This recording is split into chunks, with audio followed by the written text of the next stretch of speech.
Poštovani gospodine potpredsjedniče, poštovane kolegice i kolege, drage umirovljenice i umirovljenici.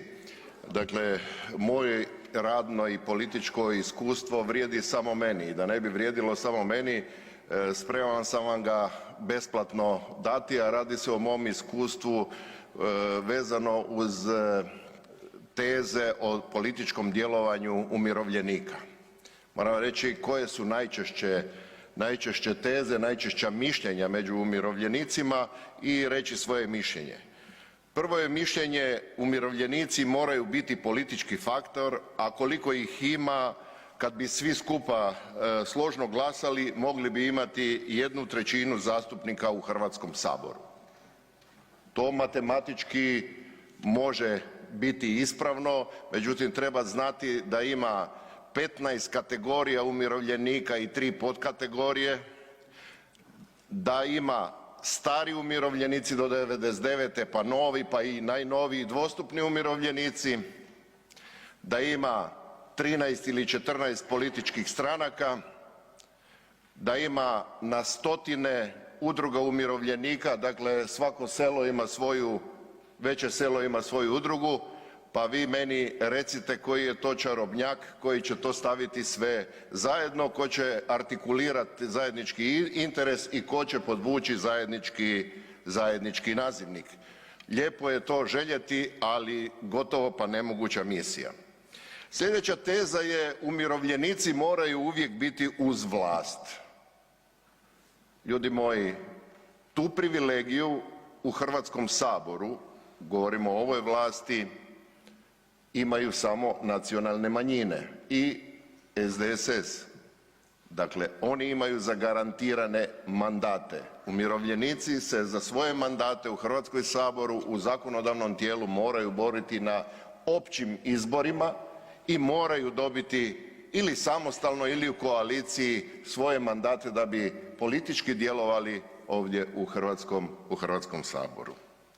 Ima i jedna pacifistička teza koja kaže umirovljenici se ne bi trebali baviti politikom, oni su svoje odradili i svi bi ih trebali poštivati. Ovo sa poštivanjem se apsolutno slažem, da, svi bi ih trebali poštivati, njihove sjede i njihove godine, ali mi nismo Njemačka koja je svojim umirovljenicima sa najnižim mirovinama najviše podigla mirovine da mogu biti potrošači, da mogu platiti stan, struju, vodu i hranu jer poštuju svoje umirovljenike da im je država kao socijalna država dužna osigurati dovoljno novaca za minimum egzistencije i da oni moraju do kraja života ostati potrošači i zatvarati krug proizvodnje.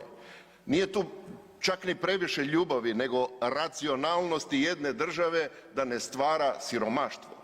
I vrlo pametno i vrlo mudro to Njemačka radi. Unatoč tome u Njemačkoj su aktivne sive pantere u regionalnim parlamentima. Prema tome, bez obzira što imaju takav pristup prema umirovljenicima isto se bave politikom.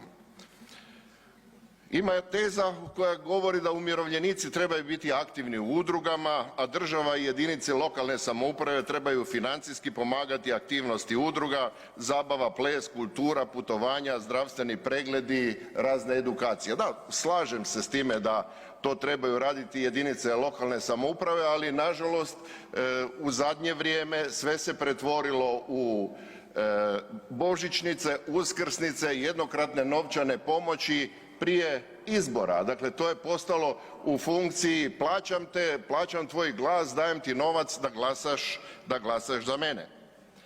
Nažalost je to tako isprostituirano iako su početne bile dobre namjere i za božićnicom i za Uskrsom jer mislim da su to civilizacijski dosezi i da umirovljenici moraju dostojno i te naše kršćanske blagdane provesti, da nemaju osjećaj siromaštva.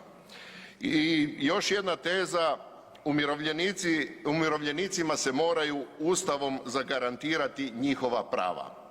Ustavom i Ustavnim zakonom se definiraju prava nacionalnih manjina. umirovljenici su nacionalna većina, ima ih više nego što statistika kaže, ima ih više od 1.300.000 umirovljenika u RH. Hvala lijepa.